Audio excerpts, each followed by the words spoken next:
That's Nick.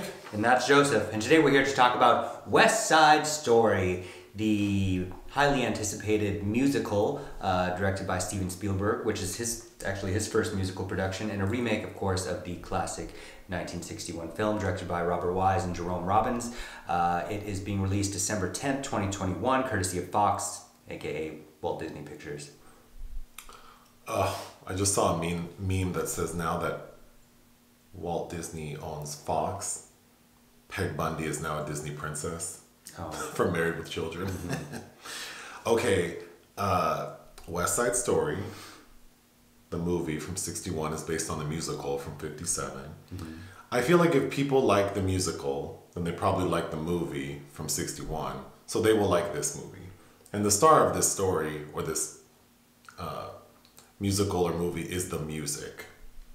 Yes.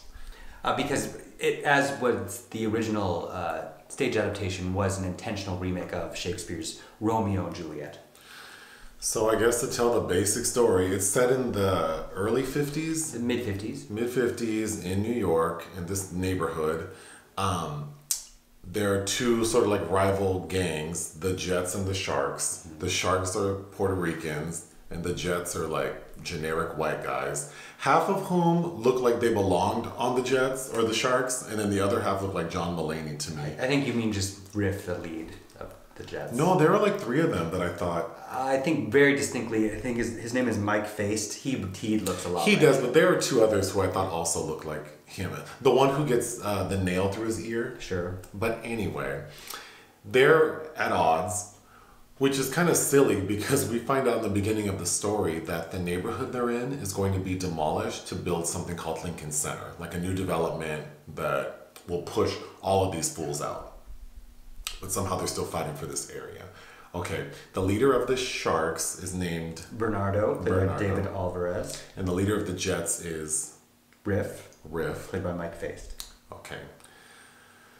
Bernardo has a sister named María. Mm-hmm. Played by Rachel Zegler, in her feature film debut. And the Jets were started by Riff and this other guy named Tony. And Tony's played by Ansel Elgort. But Tony's not part of the gang anymore because he was arrested for nearly killing someone. And after getting out of prison, now he's on parole. And he works in like a pharmacy, which is run by Rita Moreno's character. Valentina, which in the original was a man, Doc. And she plays... Doc's dead, so she's his widow. Okay. I guess like the city or council or the police department is holding like a dance to try to bring them together, right? It's like a social experiment. It is, yeah. I don't know if the police are involved. Well, who's the person who is running it? Like who would, or, because these are all like, these are adults, right? They're not in school. Correct. This is not a school function. Correct. I know there are going to be so many comments because I don't know any of this. But at the dance, Tony meets María and instantly falls in love. Okay, there's contention because, of course, Bernardo doesn't want his sister dating a Jet. The Jets and the Sharks, so Riff and Bernardo have also decided that they're going to have one final showdown. Mm-hmm. And whichever gang wins, they will have control of the turf that is ultimately going to be demolished. So this battle occurs and Riff and Bernardo end up getting killed. Tony is the one who kills Bernardo. Okay? So that means Tony, who's in love with María, has killed Maria's brother. But do you think that stops her from loving him? Oh no. She loves him even more now. I don't understand why. But he goes into hiding. Bernardo, there's another member of the Sharks named Chino. Mm-hmm. Okay. Chino gets a hold of a gun that Riff had. So Tony's in hiding. Maria's locked up in the house. She can't leave because the cops are there questioning her. So she asks her roommate Anita, who was in a relationship with Bernardo, like, oh, could you go to the pharmacy? To the pharmacy where Tony's hiding out and tell him, like, wait for me, I'll be there. And when Anita gets there, the Jets are there. They attempt to rape her. She is able to escape that, of course, upset. And then she tries to deliver the message to Tony, but she's only able to give it to Rita Moreno's character. And instead of telling her what Maria told her to tell her, Anita tells her Chino is so mad that Tony and Maria are in a relationship, he shot and killed Maria. So of course Rita Moreno's character tells Tony that. He's devastated, runs out into the streets like, Chino, here I am, kill me. Chino finds Tony, Maria ends up showing up and witnesses Chino killing Tony. That's the end. I mean, Maria grabs the gun and is like, you might as well kill me or I'll kill myself, but she doesn't do it. It just ends with Rita Moreno's character taking Chino to the police, and that's it. Wow. There you go. The rubble of Lincoln Center, as it were, looks like Berlin after World War II.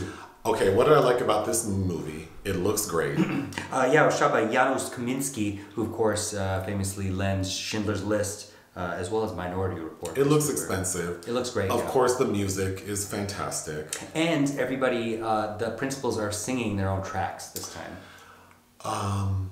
I really liked, seeing Rita Moreno on screen is so fun because she has like this magnetic personality, even as an 80, however old she is. 89. And she looks, she doesn't look that frail, but she's a tiny little old lady and she still has spunk to her. There's a scene where Tony's like singing with her and like grabs her and picks her up, and she seems just as vibrant as she always did. And of course, she won her Oscar for playing Anita in the 1961 film. The woman playing Anita in this film. Ariana DeBose, who we've seen previously in The Prom, that Ryan Murphy film I didn't like. Boy, she looks different. As soon as she comes on screen, she's transfixing. Yeah, she looks great. Because I feel like I was just trying to start to focus on Maria, and then Anita comes in, and you can't take your eyes off her. No, she's great. Her one big song, America, is so good. Yes. Okay. Where to begin? Well, should I talk about what I didn't like or go through my notes? Why don't you do as you do? I'll go through my notes. So the actor I like from House of Cards, Corey Stoll. He's in the film playing like the main cop. Well, no, he's like a detective. Officer Krupke. There's a song named after him in it. Okay. He... oh, wait, no, that's the other cop. Yeah, no, that's not him. He's a detective. Yes. Okay. He's Lieutenant Schrank. Okay. When we first are introduced to the Jets and the Sharks, like Corey, what's his name? Corey Stoll. He's trying to break it up. And at one point, he calls the Jets a bunch of can't make it Caucasians. I thought that was a funny. good line. Blind. Oh. Okay. Oh God. I'm gonna get comments about this too. Well, let me say I think you're being too hard on Rachel Zegler, because I thought I was surprised to hear how much you didn't like her after this. Because she's correctly cast as compared to Natalie Wood playing Maria, because she's Latina? Yeah, but that's that was the scan. Yes, but the character, Natalie Wood plays Maria very much the same way. She's Juliet, she's a young, naive girl. I understand that part, and she does fit that. But that lady's scream, and I'm sure she's a nice lady, and she is beautiful. She does this thing. I wrote down the word blind because she does that thing with her eyes, like ceiling eyes. Like, it looks like whenever she's looking at a character, she's looking above them. Well, he's so much taller than her. Okay, but like when Rita Moreno's looking at him, it looks like it's very different. Sure. She's the only one doing it. She's giving me very Kerry Washington, like doing the weird mouth and the weird eyes. It just did not work for me at all. Especially next to Anita, who is like... I know that the character of Maria shouldn't be as vivacious and alluring as Anita, but there was just nothing to that lady. I hated her hair. She has like long hair that's concentrated, like all one length, and then there's a scene where she's trying to zhuzh it up, and for why? I don't know. I just was not into her at all. I did like Tony. Ansel Elgort, who's been in a bunch of stuff. Yeah, I thought he had presence. He was reminding me, this is the first time I've thought this across the many things I've seen him in, he kind of looks like a young Tommy Lee Jones. Okay. I think there are several scenes I really liked, but I think maybe my favorite was when the Sharks are in jail. Where it's G Officer Krupke. Yeah. And that song. That song was really I thought those guys were really fun. Yes, that was They fun. had something to them. Not like Maria. America was good. I did like the song Maria as performed in this as well. Who sings that? Who do you think sings that? Tony? Oh. I didn't like any of the songs María sang. Really? I really liked Tonight. I thought, okay. That's a good song, Sondheim, but I don't know, someone else. Oh yes, and of course like Stephen Sondheim. So the same score by Leonard Bernstein is of course used, and Jerome Robbins' iconic choreography, as well as Sondheim's lyrics, who of course just passed away last week. I can't read my first note because we were in a screening room in the dark, but my second note is this shit is gay. Because when we first see all the guys, I always thought that I was so. It seems very gay. Yes, watching them breakdance fighting. My next note is this incarnation of the film is very similar to the 1961 film, except that Rita Moreno's character is the wife of the dead man, which sets up the widow, which sets up a really interesting scene in the end when Anita is saved from being raped and she has a confrontation with Valentina, as they both played this character facing off. I think there are interesting layers to unpack there. But another thing that's unique to this story is there is a... None of these are really good characters. Well, that's my next note. They should all die. They all need to die. When they demolish that little area, they should just demolish them with it. Yeah, they are all like troubled, traumatized people who are all kind of doing the wrong thing, except for maybe María and Tony's trying to do the right thing. So yeah, I guess I felt a little pity for her. So that moment where they acknowledge, or him, where they acknowledge he's one of theirs, then that just feels so anticlimactic. Okay, well, this video, I don't want it to be too long, but I think I guess I don't understand, like, if the 1957 musical is supposed to be a take on Romeo and Juliet, but updated, and then we have this film, which is an incarnation of the musical. I don't know why we would remake it and not update it for now. It just seems unnecessary to me, because it's all about the music. Yes, but I think because of the music and those lyrics, you kind of have to keep it tied to that period almost. You do, but I guess I felt like I'm sure people aren't like that. I didn't need this. I think... It does feel a bit unnecessary, and I don't know why Spielberg thinks that he was the right person to tell this, even with ethnically correct casting. I don't know, maybe what would a Puerto Rican director have to say about this and set it in a modern era? There are just so many more interesting things that they could have contemporized this story. But again, if you like the musical, you'll like this movie. Well, because it just seems so imbalanced, because it's tethered to these 1950s terms. So when María and Tony have that whole exchange about how he's defending how Riff and his friends are also, have been demeaned and don't have anything to their name and blah, blah, blah. Still, the white characters do have it better than the Puerto Ricans, and they're coming from a defensive place. Yes. So there's just not that kind of balance there. And also, I thought Bernardo, because you have to remember George Chakiris also won an Oscar for playing Bernardo, and I think that character especially felt really diminished in this. He's my second least favorite character, who I thought looked like Prince. I just thought his acting was crunchy. He's overdoing it. Well, he just didn't have that presence, because and it's been probably 2 years since I've seen the 1961 version, but I do remember thinking that Chakiris as Bernardo, you came away, I think, better understanding his motivations. I wanted to touch on what you said previously. To think that white people wrote this story in the late 50s, it makes sense that they would try to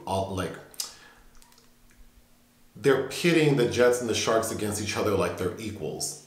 And for 1957, I can see how they would think that. But viewing it from the lens of today, knowing this film was made today, it just feels like the imbalance is not accurately depicted. Like, these two groups, their experience during this time would not have been the same. The Sharks were at a disadvantage. And the film doesn't really play like that. Well, it doesn't play like that, especially because it opens with the Jets going to... I shouldn't say the film, the story. Paint over the mural of the Puerto Rican flag. And immediately I hated them. I couldn't have any sympathy for them, really. But it's true to the source material, so in that regard, I think, it is what it is, but it just goes back to, I don't know why we needed this. I do want to give a shout out to Patti LaBelle. Performed once with the Boston Pops, and she did Somewhere, and I think it's such a good performance. Which Rita Moreno gets to sing in this. She does, yeah. And my last note, I wrote down Rose Byrne. Does someone look like her? Is that Maria? You probably are referencing how Rachel Zegler looks like she could be her daughter, perhaps. This version was written by Tony Kushner, who of course wrote Angels in America and Lincoln for Spielberg. So I think that, and I think you can tell, that your Caucasian line, of course, was the courtesy of Kushner. What would you give this film? It had all those emotional beats that I wanted to be there, and I know you have your issues with it, and it is, if you think the same critiques can be applied to Romeo and Juliet, the star-crossed lovers are teenagers, and so, but I know my score is going to be higher than yours, but I would give it 3 out of 5. I just think everything about the story is so flimsy, but when you look at it in 1961 terms, it works very well. It makes sense to me, but like seeing a movie that was made this year telling this same flimsy ass story, I just think like it's only for the music that I would like it, so I'm just giving it 2.5 out of 5. A postscript about it though, I didn't realize that the original film had Marnie Nixon sang Natalie Wood, her vocals, and was a ghost singer, as they call it, and because of the success of that film, because it won to have Oscars, there was a campaign to allow ghost singers to give their due credit, because for a long time people thought these actors were actually singing when they weren't. So I think that's another interesting thing is that the people that are cast in musical roles actually can sing. That makes me think about that lady who sued Paula Abdul for singing all those vocals on her first album, Forever Your Girl. Yeah, that's not good. All done? Yeah. Bye. Bye.